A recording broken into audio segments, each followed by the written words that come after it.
Olá, gente, tudo bom? Boa noite. Sejam bem-vindos a mais um episódio do Gineco Talk. Hoje a gente tem um convidado super especial falando de um tema mais especial ainda. E ativem os sininhos, né? Hoje o tema da gente vai ser sobre a preservação da fertilidade feminina. Então, assim, mandem para as amigas, compartilhem tanto no Instagram quanto no YouTube com quem vocês acham que tem, assim, a necessidade, né, de estar escutando um pouco mais sobre isso, tá? Pessoas que estão tentando engravidar, que já têm uma certa idade e não estão conseguindo engravidar, ou que têm esse desejo, mas ainda não tem um parceiro fixo. E ativem lá as notificações, e é isso.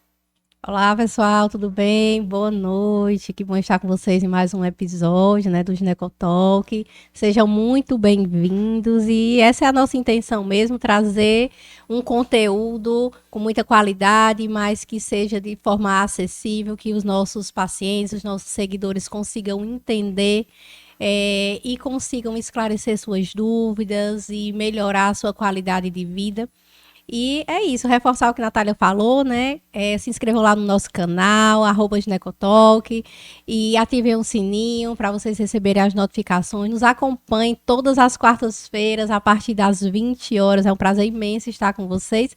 E é isso, né? Hoje o nosso tema realmente é muito importante. Eu acho que vocês vão aprender bastante, e nós também. E eu quero agora agradecer a todos os nossos patrocinadores, né, que nos acompanham em todos os episódios, ao Empório Felipe Lustosa, né, o Empório em Casa. E lá você encontra tanto comidas prontas, congeladas, como ele pode também levar um jantar de chefe para sua casa, principalmente agora nas festividades de fim de ano. Então não deixem de seguir o nosso patrocinador, Empório em Casa do Felipe Lustosa. Quero agradecer também ao salão da Daiane Martins e a Renata Gonçalves, que é nossa maquiadora, responsável pelo nosso visual, do meu e de Natália. E as meninas realmente são incríveis. Sigam o salão da Daiane Martins e Renata Gonçalves Makeup.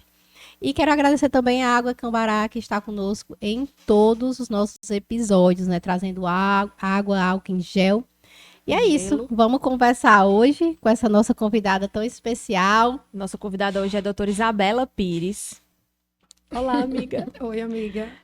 Ela é médica ginecologista, certo? Foi formada na Faculdade de Medicina de Juazeiro. Fez residência em ginecologia obstetrícia no Hospital César Caus, em Fortaleza.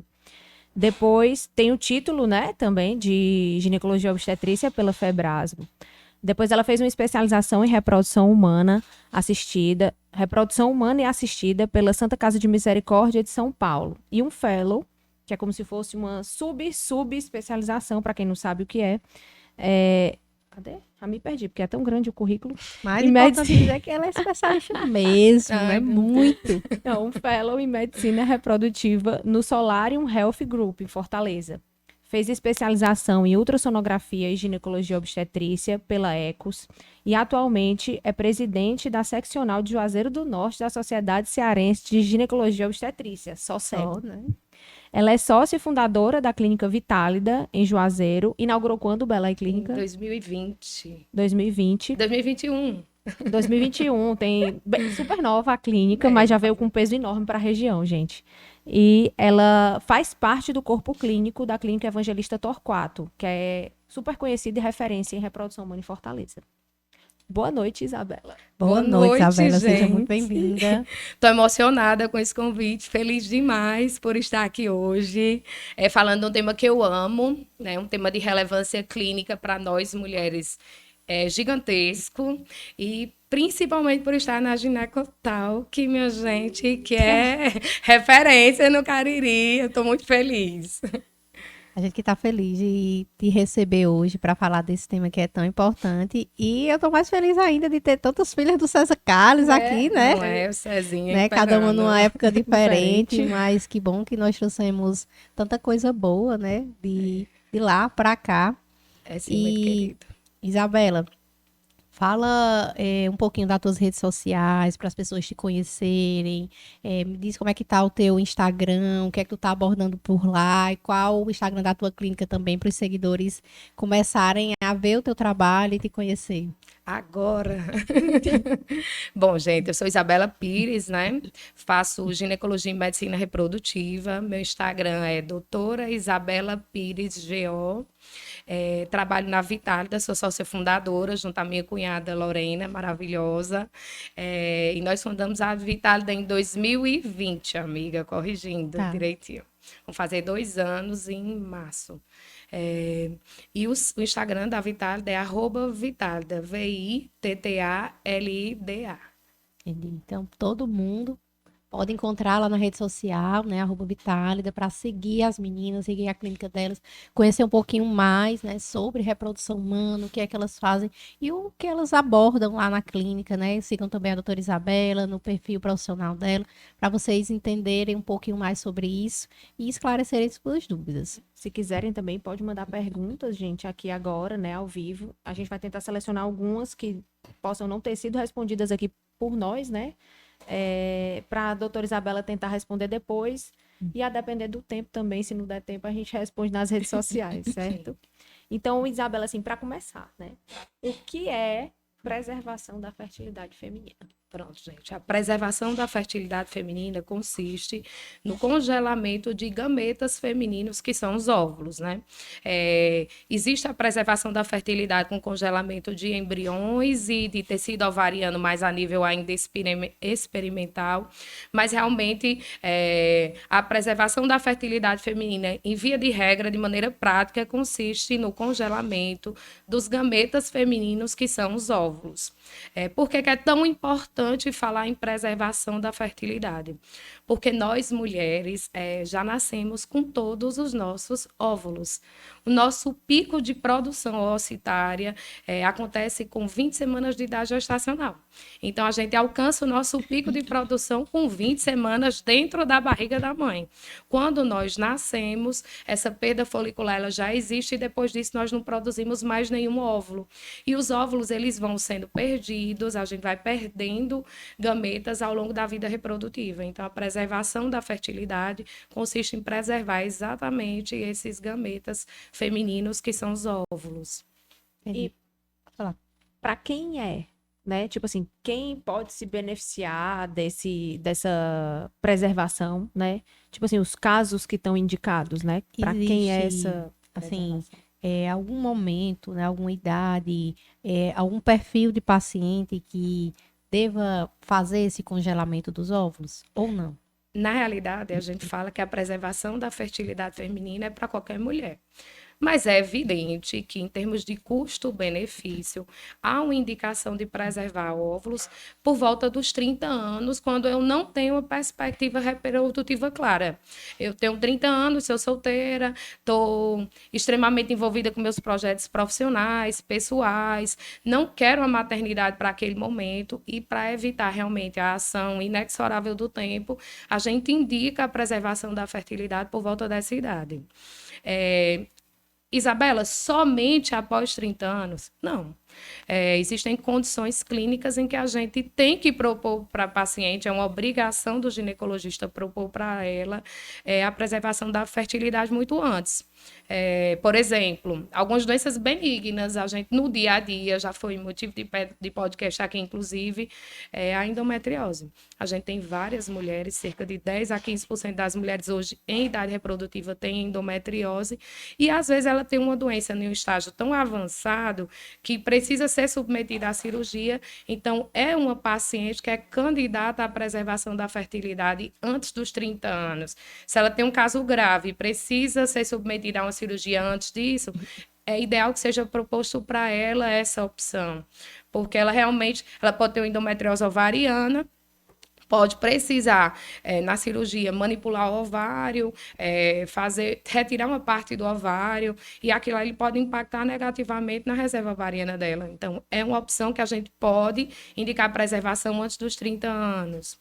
Por exemplo, pacientes que têm doenças autoimunes, que precisam usar medicações que são tóxicas aos óvulos, a gente pode propor antes disso. E na paciente oncológica, quando a gente fala de preservação da fertilidade feminina, a gente tem que entender que essa preservação pode acontecer no contexto de uma doença maligna. Quando a gente fala de preservação unicamente pela idade, a gente está falando de preservação social da fertilidade. Agora, eu posso ter uma condição maligna ou benigna que interfira com a minha quantidade de óvulos, com a minha reserva ovariana, e pode ser proposto, sim, antes dos 30 anos. Existem alguns estudos, gente, que eles tentam dizer o quão custo-benefício é o congelamento antes dos 30. E já se sabe que se a mulher congela, por exemplo, com 25 anos, as chances dela precisar desses óvulos a longo prazo são muito pequenas. E a gente sabe que, infelizmente, congelar óvulo não é barato, né? Os custos ainda são muito altos, porque tudo que envolve terapia de reprodução assistida ainda envolve um custo muito alto pela questão realmente de tecnologia envolvida no processo. Então, a gente tende a orientar a preservação da fertilidade depois dos 30 anos. E eu venho fazer uma ressalva aqui que é responsabilidade do ginecologista geral orientar paciente com 30 anos, que a ação do tempo ela é inquestionável, né? Então, eu diria que uma boa idade é depois dos 30. Ah, Isabela, eu sou casada, vou engravidar daqui a 2 anos. Preciso congelar óvulo? Não. Você vai engravidar daqui a 2 anos. Você não tem nenhuma condição dessas que eu citei, não precisa. Mas a gente tende a indicar uma avaliação de reserva ovariana e o congelamento depois dos 30 anos. E tem alguma idade limite? Tem. Idade máxima? Na realidade, em literatura, não.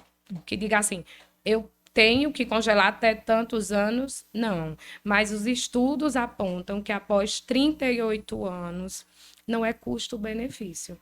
Mas por que, Isabela?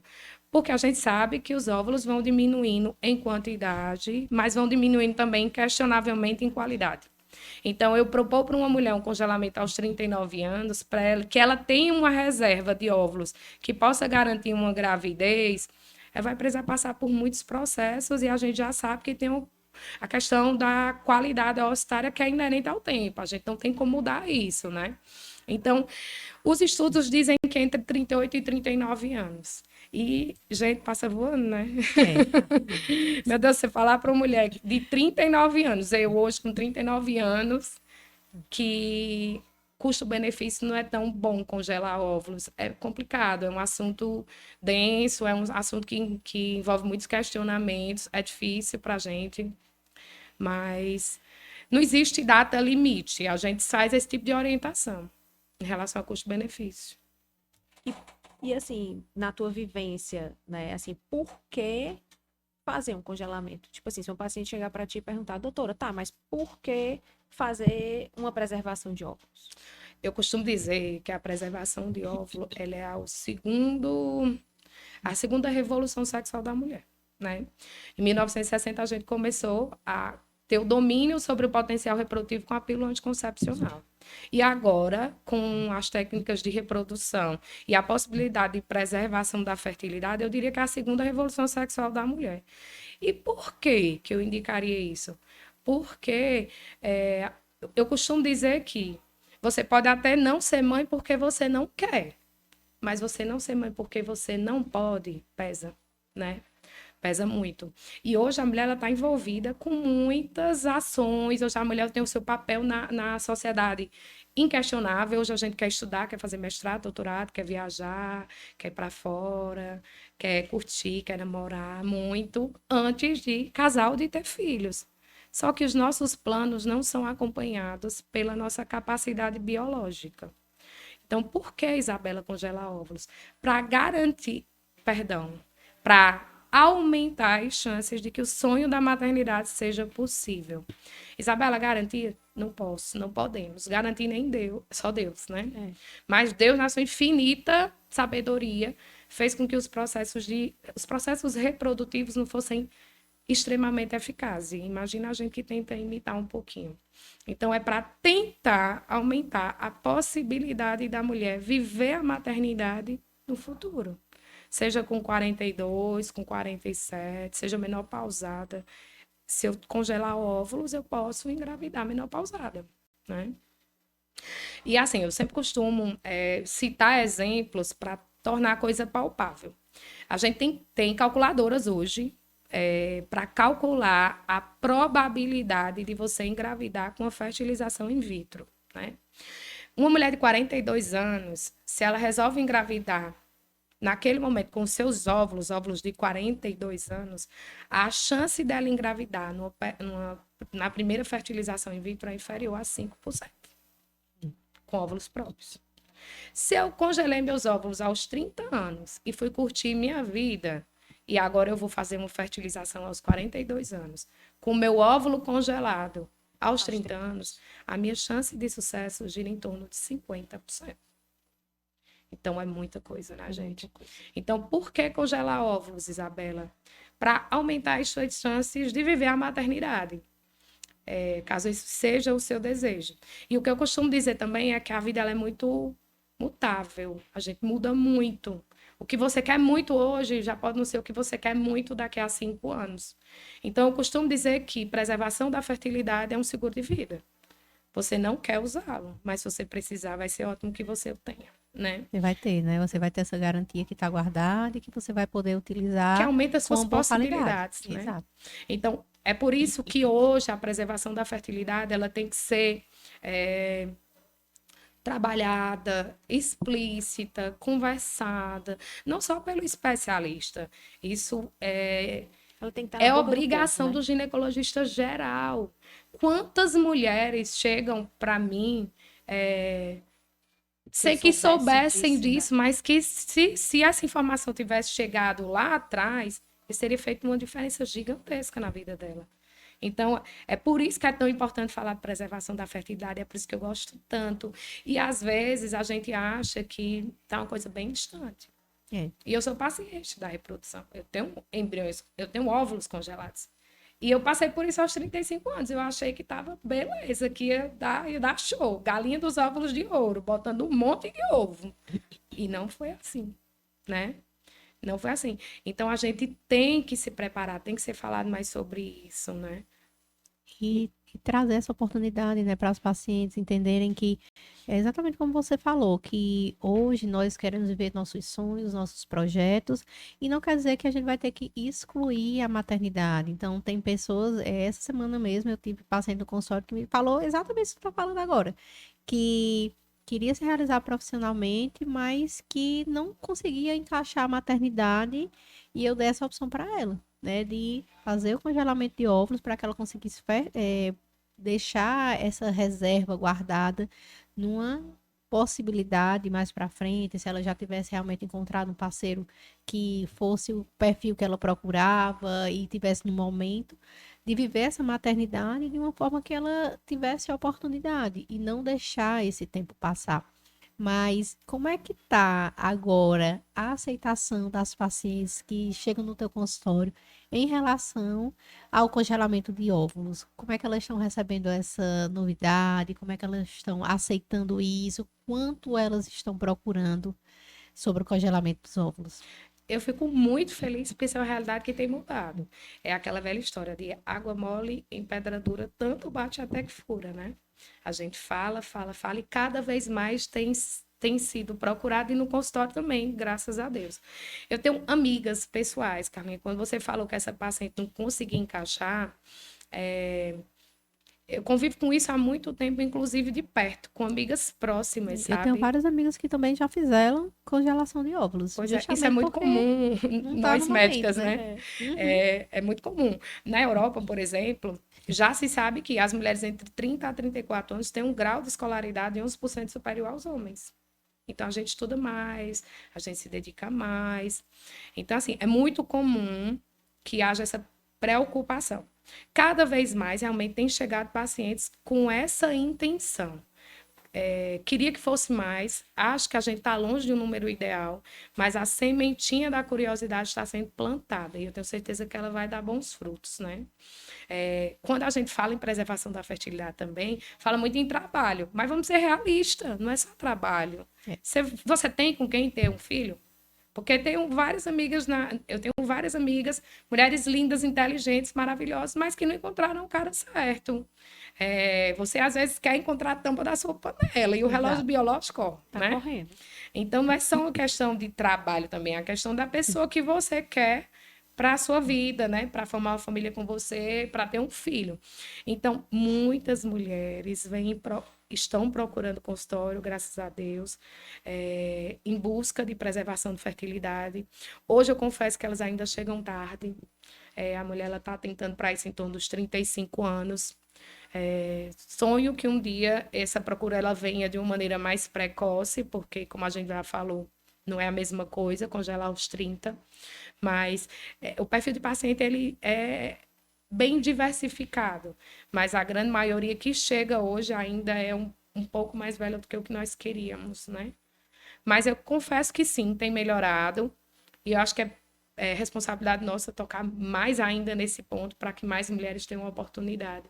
Conheçam, né, esse processo e conheçam a importância dele e que elas podem sim querer ser mães mais tardes e preservar essa fertilidade. E que bom que está aparecendo cada vez mais na mídia pessoas tendo filhos mais velhos, né? De forma mais tarde. E até outras pessoas que não tiveram essa oportunidade de congelamento dos óvulos, mas que depois fizeram uma fertilização com ovos doados, tá? Então, assim, enfatizar isso para as pacientes, que essa oportunidade de congelamento dos óvulos vai evitar também que elas possam engravidar com óvulos doados. Não que isso não possa acontecer, mas que ela pode ter a oportunidade de ter os dela guardado para numa possibilidade que seja o que a gente considera assim, ideal, nunca vai existir esse momento ideal, mas que seja um momento que para ela seja mais adequado. Né? Que bom que a mídia tem explorado cada vez mais isso, né? Com certeza. Eu acho que a mídia ela tem que ser mais clara. Tem muitas mulheres engravidando mais velhas e parece que é uma coisa muito natural. E isso, às vezes, é extremamente danoso. Porque fulaninha de tal engravidou com não sei quantos anos e ninguém explicou como foi que aquilo aconteceu. E parece que o tempo não existe. Né? E muitas vezes eles acham que foi de forma natural. Que engravidar é bem fácil. Porque assim, é difícil, minha gente. A gente passa a vida inteira fugindo de uma gravidez. Que se você encostar, vai ficar grávida, né? E depois você começa a entender que não é bem assim, é complicado. Então, assim, eu acho que a mídia tem que falar. Em alguns momentos, eu acho que ela se comporta em desfavor, no sentido de não explicar para as mulheres que engravidar espontaneamente depois dos 40 anos não é fácil. Existe, graças a Deus, sim, a opção de ovo doação. Graças a Deus que ela existe, porque tem permitido diversas mulheres serem mães. E a maternidade, para mim, é uma coisa muito mais sublime, vai muito além da genética, na realidade. Vai além do gestar, é a questão da parentalidade. Mas é importante que isso seja dito para que essa mulher ela se prepare, ela congele óvulos para que ela não precise passar pela dificuldade de não engravidar. Frustração, né? Pela frustração, para que ela não precise passar pela tristeza de entender que não vai gestar, porque a mulher que chega na ovulação, ela passou por um luto, ainda até aceitar. Então, a preservação da fertilidade, ela vem para evitar tudo isso, né? E assim, Bela, quando dá esse passo, né, de vou congelar meus óvulos? Eu acho que quando a mulher, ela tem, pelo menos ela estima que não vai engravidar tão cedo, né? Depois dos 30 anos, avaliou reserva ovariana, aí é um ponto importantíssimo, faz parte para mim, na minha cabeça, isso não sai da minha cabeça, mas a avaliação de reserva ovariana faz parte da rotina ginecológica de uma mulher com mais de 30 anos. Hoje a gente tem alguns marcadores de reserva ovariana importantíssimos, com aplicabilidade clínica enorme. O principal é, sem dúvida, a dosagem do hormônio antimileriano, AMH, que pode ser dosado em qualquer época do ciclo menstrual, usando ou não anticoncepcional. A gente sabe que o uso da pílula interfere um pouquinho, mas estima bem a sua reserva. E a contagem de folículos antrais é um ultrassom que você faz no primeiro ao terceiro dia da menstruação, idealmente, para contar quantos folículos, quantos óvulos você tem ali no seu ovário, porque a quantidade de folículos estima a quantidade de óvulos que você tem guardada, né?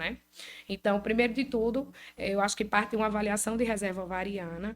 A paciente que tem uma reserva ovariana adequada para a idade e que tem perspectiva breve de engravidar, não precisa, mas toda aquela outra que não tem perspectiva de engravidar tão cedo, antes dos 35, congelar, gente, com certeza.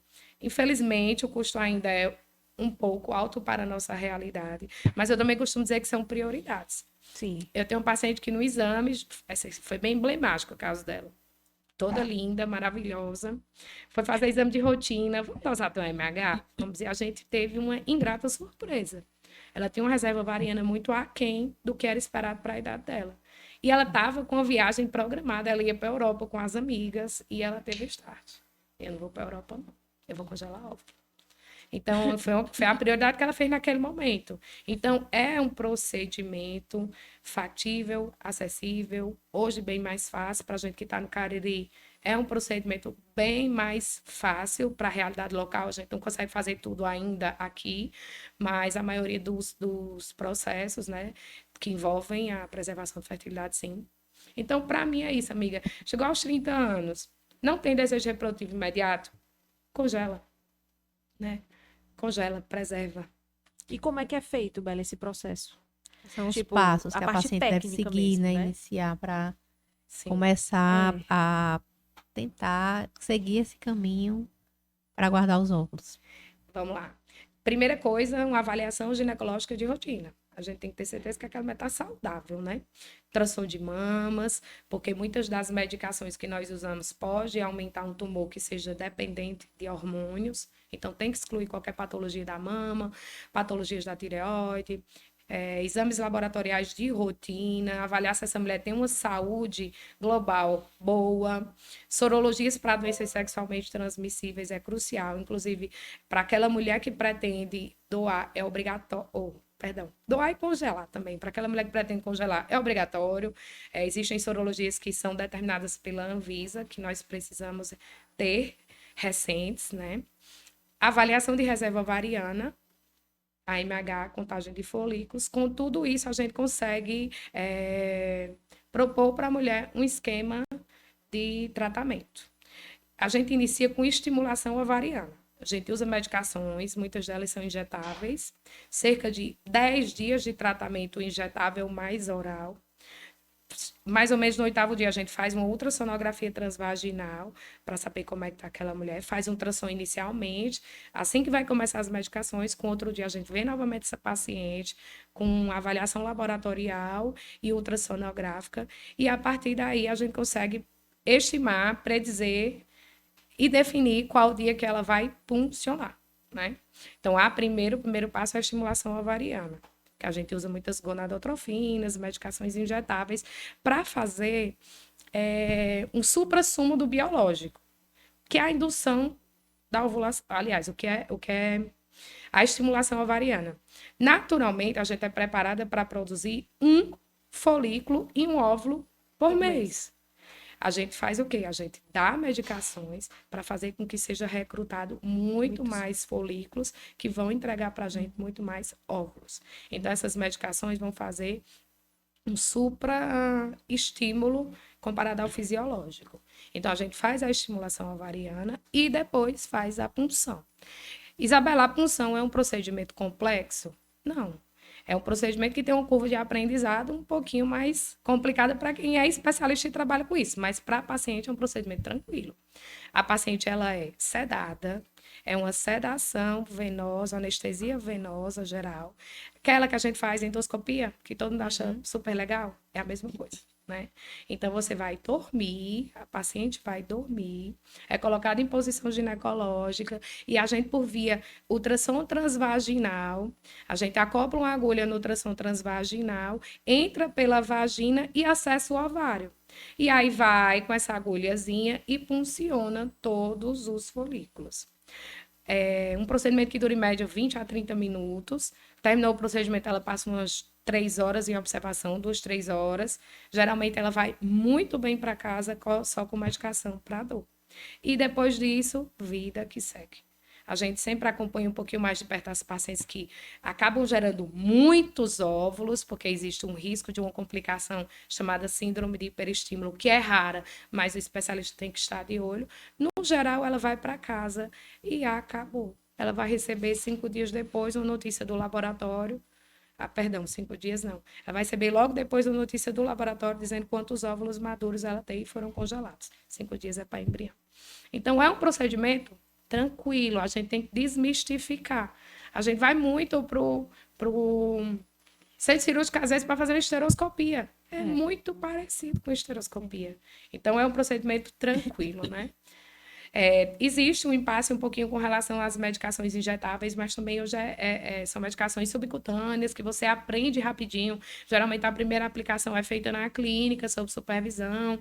A gente tem vídeos institucionais ensinando a paciente como usar em casa. Tem o recurso hoje do WhatsApp também, tem a ligação para a pessoa que fica responsável pelo setor de medicação. É tranquilo. Tem alguma coisa assim que a paciente deva se preparar? É só a aplicação mesmo do medicamento que ela faz em casa. A gente sempre primeira ela faz na clínica, né? As outras em casa. as outras em casa.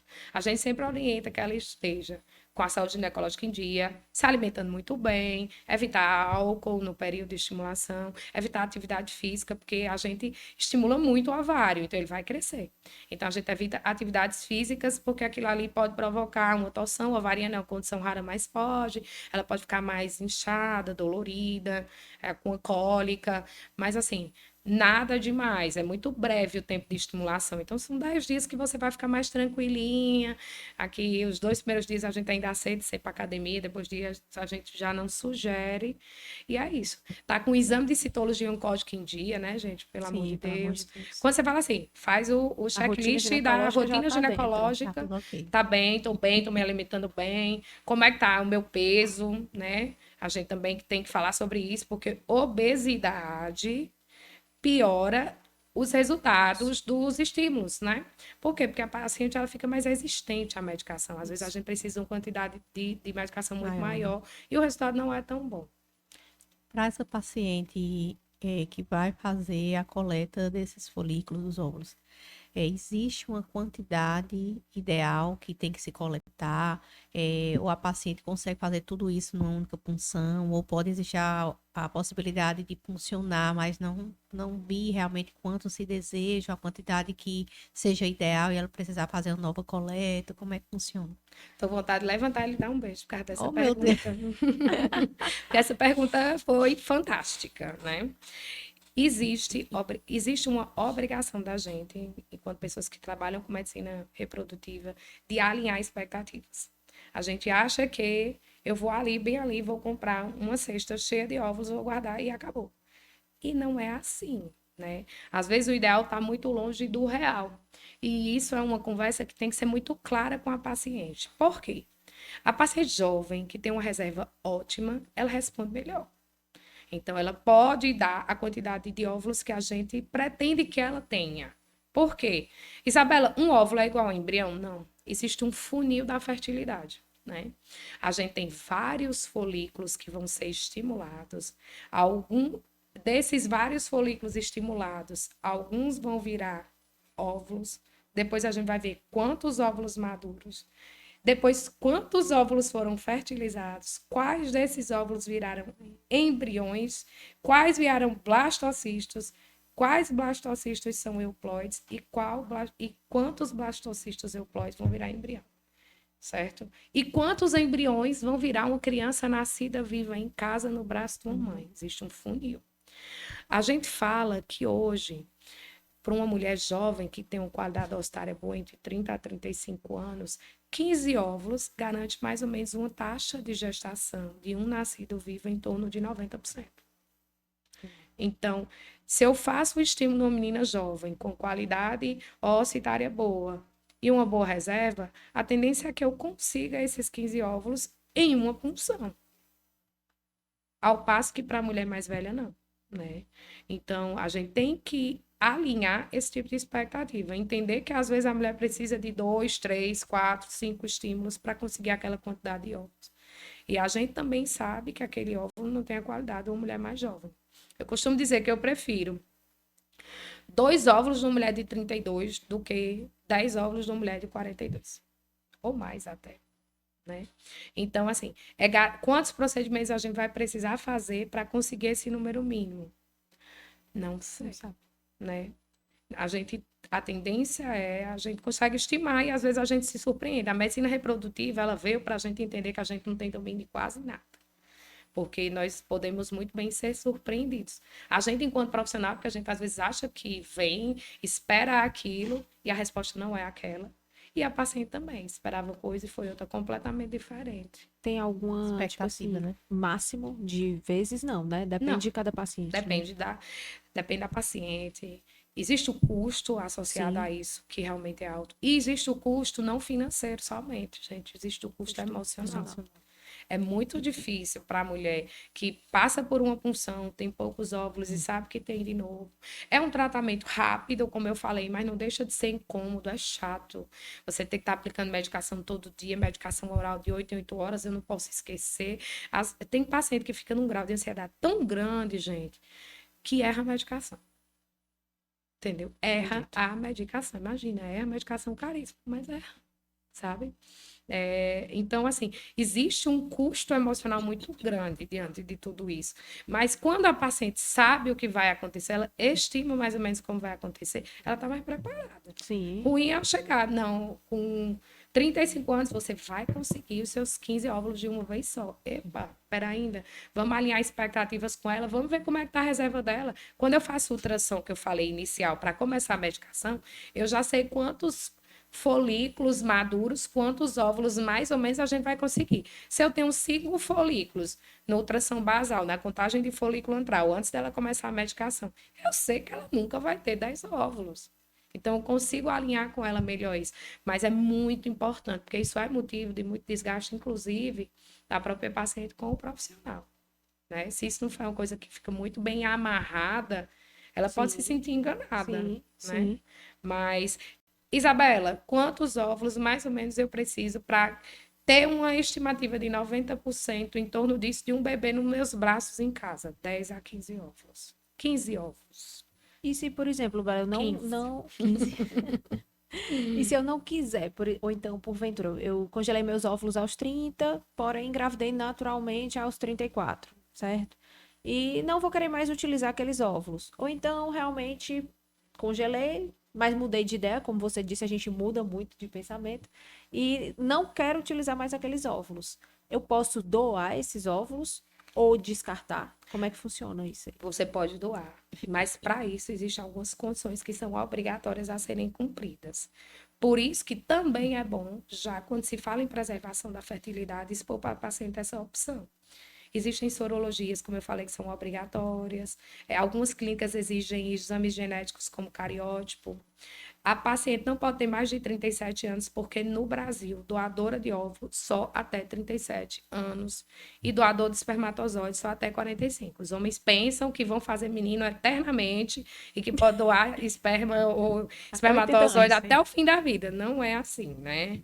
Então, existe uma data limite para que você seja doadora. Para você, mulher, 37 anos. Então, o óvulo de uma mulher mais velha, se ela porventura desejou engravidar ou doar mais velha, ele não vai poder ir para ovodoação. Isabela, deixa eu voltar um pouquinho pro assunto da punção. Quando vai fazer a punção? Você punciona um ovário de cada vez ou você pode, na mesma sessão, puncionar os 2 ovários? Não, a gente funciona os dois. Ah, punciona os 2. Primeiro começa por e vai do direito ou o contrário e depois o outro. Funciona o ovário que tem óvulo. Entendi. Os óvulos que tem lá, que são passíveis de punção, você funciona todos os dois.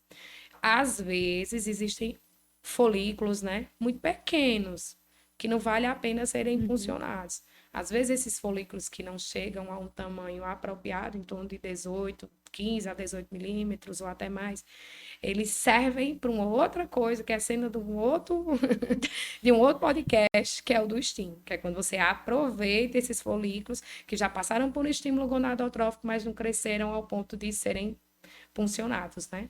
Mas funciona os dois. Entendi. A gente sabe E que qual melhor seria? Se essa paciente, ela quer realmente guardar esses folículos, esses óvulos, o que é que seria mais interessante? Se ela guardasse os óvulos ou se ela guardasse embriões? Essa é uma pergunta maravilhosa também. Por quê? era Já próxima. imaginou, nos dias de hoje, com as relações fugazes que nós temos, você congelar embrião e separar do seu parceiro? O que é que você vai fazer com aqueles embriões? Porque você precisa de uma autorização judicial dele para Para implantar. usar, né? Se você acabou o casamento, é porque a relação não deve ser muito boa. Raras exceções, isso pode acontecer. Então, hoje, preservação da fertilidade feminina é igual à preservação de óvulos, exceto alguns outros, assim, raros casos. Digamos, eu tô com meu marido, vim fazer uma fertilização in vitro, porque eu tenho infertilidade por algum fator, mas eu tenho uma doença genética ligada ao sexo, uma doença genética na minha família. E eu quero investigar aquele embrião para evitar que aquela criança tenha aquela síndrome genética, às vezes incompatível com a vida. Então, a gente faz biópsia embrionária e congela esse embrião para que o casal aguarde o resultado da biópsia, né? Outro exemplo, uma paciente que tem uma reserva ovariana muito baixa, uma paciente que desenvolveu uma insuficiência ovariana prematura, por exemplo. Você sabe que ela vai entrar brevemente na menopausa e ela quer muito filhos. Então, a tendência é que, nesses casos, a gente congele embrião. Por quê, Isabela? Porque durante o processo de desvitrificação, a vitrificação é o nome para congelamento, é a técnica que a gente utiliza hoje. Durante esse processo de desvitrificação, há uma perda ocitária, a gente pode perder até 20%. E quando eu tenho embriões, eu tenho uma amostra mais fiel de que se eu posso ou não ter filhos. Então, eu tenho um paciente de baixa reserva, que é muito difícil conseguir óvulos, mas eu consegui, e eu consegui fertilizar e eu congelei embriões.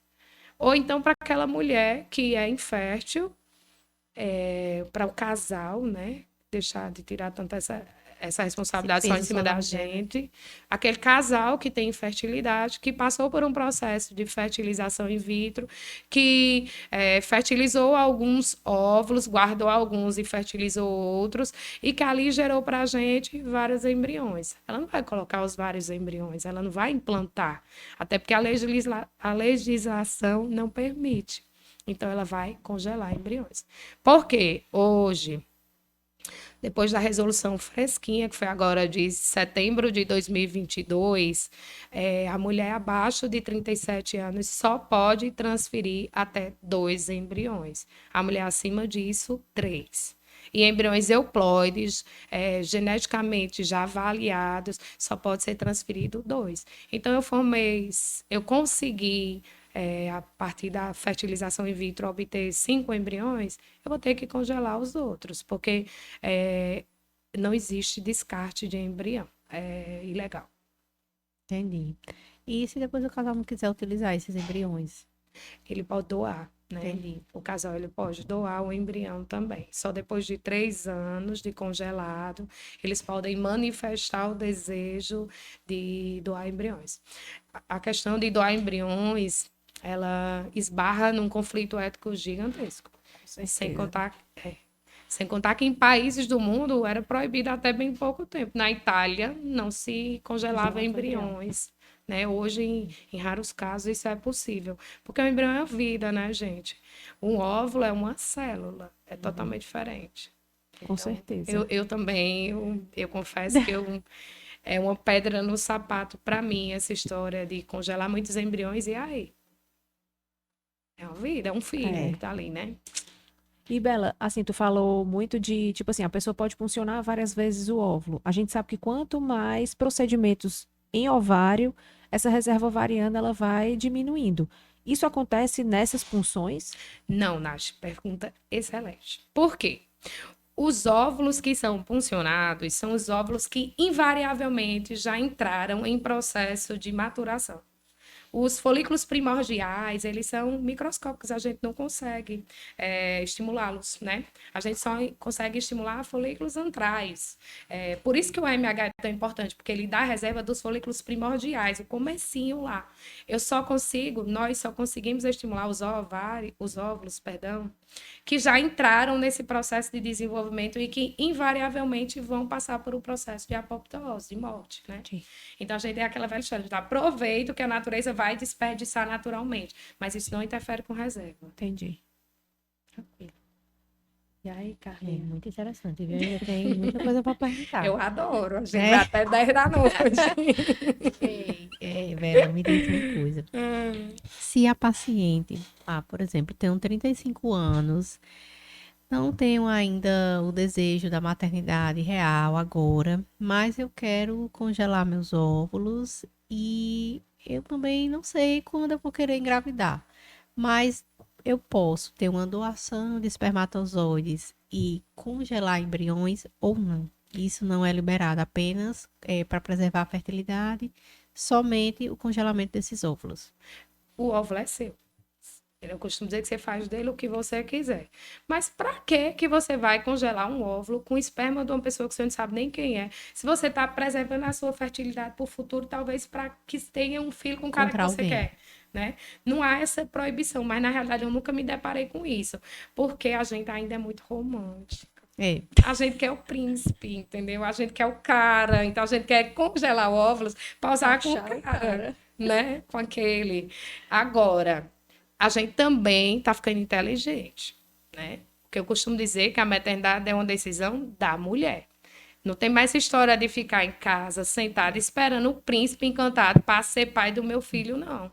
Então, a mulher moderna hoje, ela entende que seria maravilhoso ter uma pessoa para dividir essa responsabilidade e esse prazer comigo. Mas já que não tem, eu não sou obrigada a mas esperar para o não, príncipe não encantado, viver não. nesse momento. Então eu posso chegar aos 42 anos sem ter encontrado essa criatura, mas eu quero ser mãe. Aí eu posso sim recorrer a um banco de espermas, né? E hoje isso é bem tranquilo, né? Bem tranquilo. Você compra uma amostra de sêmen, tanto brasileiro quanto americano e de fora. Existem bancos de esperma que mostram o perfil quase completo do doador. No Brasil é em anonimato, tá? Mas em alguns locais existem informações bem precisas de quem é o doador. É Entendi. isso aí. É. Então, hoje isso é muito mais real, né, para todas as mulheres. Que bom, né? Que bom que isso veio para revolucionar mesmo a medicina e a fertilização, né? O pessoal que trabalha com reprodução humana. Realmente é, assim, muito gratificante poder falar disso com as pacientes. Eu tive a oportunidade de ter algumas pacientes e pessoas próximas que já passaram por várias dessas nossas falas, né? Tanto pessoas que já fizeram congelamento dos óvulos, porque não estão no momento da maternidade, mas que desejam que isso aconteça em outra oportunidade. E já tive também uma pessoa próxima que teve congelamento de óvulos com o marido, teve um filho e guardou um embrião e acabou o casamento. E ela teve falência ovariana, por isso que ela fez, congelou os embriões. E aí ela implantou um e depois acabou o casamento e hoje ela não tem mais essa oportunidade de ser mãe novamente, porque o embrião que ela tem, ela não quer mais utilizar porque é do parceiro antigo. Aí, Bela, esse embrião, por exemplo, dessa pode doar. paciente. Ela pode Tá, doar. mas descartar jamais, não é isso? Pode descartar. Com autorização judicial, ela pode, depois de Entendi. 3 anos. Entendi.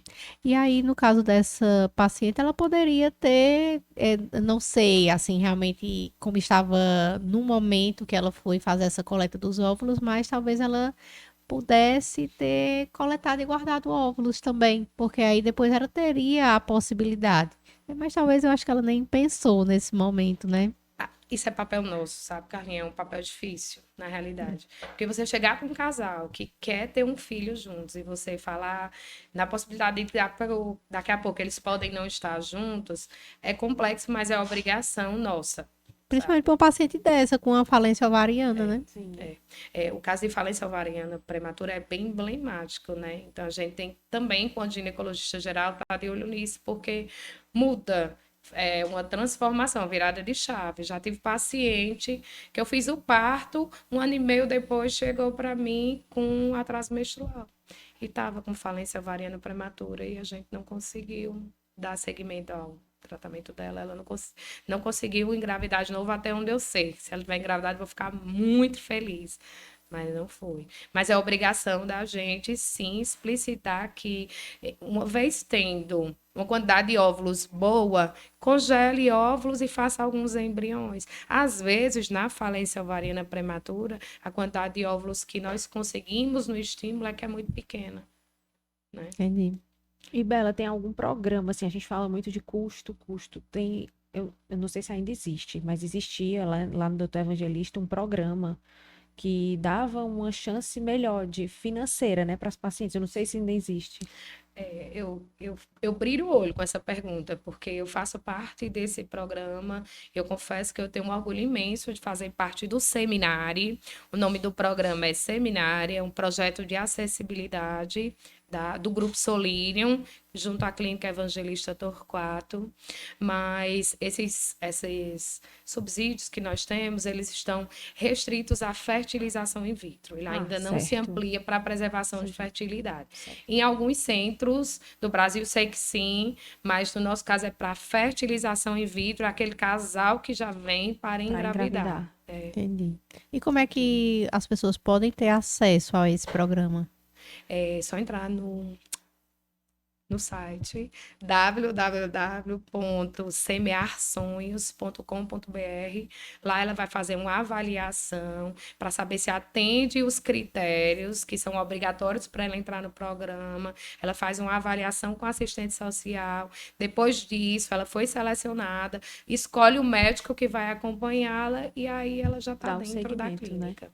É bonito, tem muita gente engravidando pelo seminário. Eu tenho um orgulho gigantesco, um brilho no olho, porque realmente tem feito a diferença na vida de muitos casais. Casais heterossexuais, homossexuais, casais, né? Família que quer muito um filho em casa. E esqueci a pergunta. Acontece. Eu posso falar de uma coisa rapidinho? Que eu também acho importante. É assim, Natália sabe disso muito melhor do que eu, né? Hoje em dia, cada vez mais a gente tem diagnosticado mulheres com câncer de mama em idades cada vez mais precoces. Aquela história de câncer depois de 40 anos, ela já não existe mais, né? E a gente sabe que o tratamento do câncer de mama, ele envolve o uso na quimioterapia, principalmente, na radioterapia também, de agentes quimioterápicos que são extremamente tóxicos ao ovário. Eles são gonadotóxicos, né?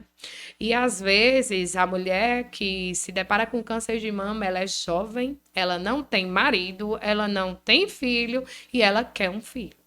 E é obrigação da gente, mastologista e dos oncologistas, em explicitarem para essa mulher que ela é possível passar por um processo de congelamento de óvulos rapidinho. Antes de fazer um tratamento. Bem antes de iniciar o tratamento. A gente tem hoje no programa, na clínica também, um projeto de oncopreservação para preservação da fertilidade feminina na paciente oncológica, que também tem vários incentivos financeiros, porque você pega muitas vezes, aliás, surpresa, todas as vezes você pega de surpresa. E às vezes financeiramente você não está preparado, né?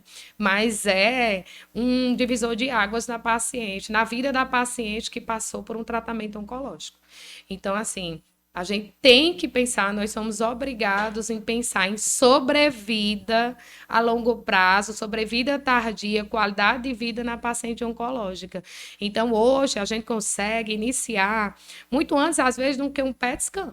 Antes dela conseguir marcar um PET scan, ela faz um processo de estimulação ovariana e punção para a preservação da fertilidade, com medicações que são seguras, porque existe o medo da elevação suprafisiológica do estradiol, porque a gente sabe que a maioria desses tumores, dos cânceres de mama, eles crescem com esse hormônio chamado estrogênio, mas a gente hoje consegue utilizar medicações que elevam o estrogênio a níveis fisiológicos. É um processo bem rápido.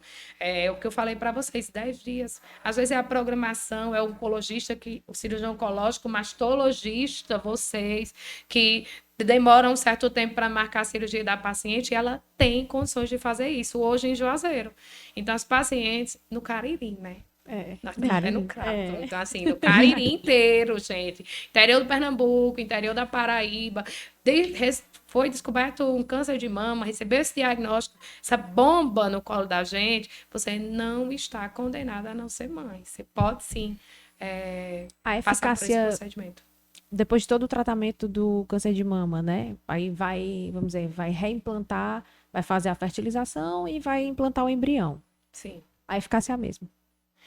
De uma pessoa que nunca passou por um tratamento quimioterápico. Por exemplo, se ela, durante o tratamento, vou dar agora exemplo de um câncer de ovário, ela passou por uma radioterapia local e aquela radioterapia pode alterar a anatomia do próprio útero dela, né? Não é um fator só ligado à qualidade ocitária. Existem outras coisas que podem surgir no caminho que diminuam as chances dela engravidar, mas os óvulos dela estão preservados. Ela pode desenvolver uma adenomiose futura, enfim, estou dando exemplo, adenomiose não, mas várias outras condições. Isso pode diminuir um pouco a eficácia, o resultado reprodutivo, de fato, Mas de ser falando mãe. só de tratamento, vamos dizer, para câncer de mama, não muda nada. Não. Né? Ok. E tem algum período que, após o tratamento, quanto tempo depois eu posso implantar esse embrião? Vai depender do esquema quimioterápico, do prognóstico, enfim, de alguns fatores, né? E o plano de saúde, ele consegue absorver algum custo relacionado a tanto a fertilização como a guardar esses óvulos, ou não, ele não consegue absorver nada? Existem alguns planos de saúde que você consegue através de liminar. Eu não vou entrar tanto nesse mérito, mas para situações de oncopreservação, de preservação da fertilidade na paciente oncológica. Entendi. Só No nesses Brasil, casos, né? No Brasil. Por exemplo, Israel, todo o tratamento de reprodução assistida é custeado pago pelo pelo governo. Na França, também, acredito que até a terceira fertilização in vitro, eu posso estar dando um errado, equivocado, mas eu acho, tenho quase certeza, que até o terceiro ciclo é custeado pelo governo. País onde a taxa de natalidade tem decaído bastante e há um incentivo às famílias, à família, né? Não diria nem a família maior, às vezes é até um filho. Entendi. É isso. E aí, Natália? Ah, muita informação, viu? Muita informação. Tem que deixar para a Lorena falar semana que vem. Esse assunto realmente é muito importante, tem uma relevância imensa para a nossa sociedade. Eu acredito que as nossas pacientes devem estar muito felizes de, nessas 2 semanas, estar sendo abordado sobre fertilidade, porque é uma dor muito grande para as mulheres. E a gente vê isso todo dia, né, Natália, no consultório. Tem sido abordado também de uma forma bem específica, né? Eu acho que não tem canto nenhum que fale com tanta especificidade, tanta e assim, de uma forma tão autoridade fácil como tá para sendo elas falado. entenderem, né? Entenderem sobre isso, porque não é raro a gente se deparar com exatamente essas perguntas. A grande maioria das pacientes já estão depois dos 30 anos e não tem ainda essa perspectiva de serem mães, assim, de uma forma mais breve, mas que não querem deixar de passar por esse momento. Isabela, o que tu tem de recado para deixar para as nossas pacientes, né, para os nossos seguidores, em relação a preservar a fertilidade e de A orientação todo esse mesmo mundo da reprodução. do mundo da reprodução? Aí eu encho os olhos, né? Eu amo falar sobre isso. E o meu recado aliás, o meu apelo é que seja falado mais sobre isso, sobre infertilidade, encarar a infertilidade como um problema de saúde pública. Já é considerado em muitos países um problema de saúde pública. 10 a 15% dos casais são inférteis, né? E a gente precisa também falar mais sobre o efeito da idade no nosso potencial reprodutivo, desmistificar muita coisa e assegurar a essas pacientes informação de qualidade, né? Saber que é possível, é papel nosso orientá-las de que é possível preservar a fertilidade e evitar os efeitos danosos do tempo, né? O tempo ele é implacável nesse sentido, mas é que é possível, né, gente? A gente não veio nesse podcast trazer uma mensagem negativa. A gente vem exatamente o contrário, né? Falar para você, mulher, que tem 30 anos, envolvida em seus projetos profissionais, querendo crescer, querendo viajar, não encontrou ainda o cara legal, não precisa ser o príncipe porque não tem príncipe, mas o cara legal, você sim, priorize isso como um objetivo de vida, é uma questão de prioridade. É acessível, né? Pelo menos para uma parte da população. Torço eu que no futuro bem próximo isso seja mais acessível ainda. Quem sabe os planos de saúde e o governo não encarem esse problema como ele de fato merece ser encarado. Mas eu venho fazer aqui um apelo para que se fale mais sobre isso, para que as mulheres saibam que é possível, sim, preservar a fertilidade para tentar aumentar as chances de maternidade. Porque a gente, enquanto mãe, né, amigas, a gente quer propagar esse sentimento para o mundo inteiro. Então, é possível, sim, você tentar fazer muitas coisas e encaixar a maternidade nos seus planos futuros. E é isso, eu tô morta de feliz de ter estado aqui hoje. Espalhar esse podcast, gente, para todo mundo. Né? Isabela, nós que estamos muito felizes de receber aqui no nosso podcast para tratar esse assunto assim de uma forma tão boa, tão leve, né, para os nossos pacientes e nossos seguidores. Nós queremos realmente agradecer de coração e estender o convite para mais vezes, né, A Natália? Isabela Eu vive, adorei. gente, na ponte aérea e terrestre, Fortaleza, Juazeiro, Fortaleza e Juazeiro. A vida dela é super corrida. E Mas eu venho, me Eu chame sei. que eu venho. Você veio hoje. Com certeza, É isso né? que eu Pra tô dizendo, gente só te é, agradecer, porque eu sei o quanto teu tempo é corrido. é um prazer imenso pra Prazer gente, meu, viu? todo meu. Viu? E é isso, gente. Hoje a gente vai encerrar o nosso podcast e nós queremos agradecer a apresentadora Isabela, pedir para vocês seguirem ela lá na rede social, tá? @doutora Isabela Pires. Sigam Geoma, também a né? Clínica Vitálida, para que vocês entendam mais sobre esse projeto e possam divulgar também. Siga também a gente lá na rede social, @ginecotalk, tá? Para entender um pouquinho mais também sobre esse nosso projeto, estar por dentro, conseguir ter acesso à informação de qualidade.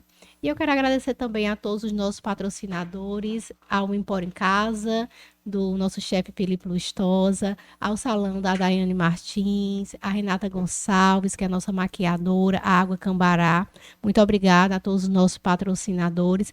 E não deixem de acessar o nosso canal, de assistir a todos os nossos podcasts. Nós estaremos ao vivo todas as quartas-feiras, a partir das 20 horas. E a gente espera vocês por aqui. Tem muito Tchau, episódio, gente, de tema relevante lá no YouTube, certo? Então vão lá, olhem desde o Exato. primeiro episódio, certo? Tá mais ou menos feito uma sequência, né? Assim, a gente tá tentando Ative as deixar o mais notificações para vocês didático. lembrarem, né, de acompanhar a gente todas as quartas a partir das 20 horas. E quarta-feira estamos aqui de novo falando sobre mais infertilidade com a doutora Lorena Andrade. Se Deus quiser. É isso. Tchau, boa gente. Prazer estar com noite, você. boa Boa noite. noite.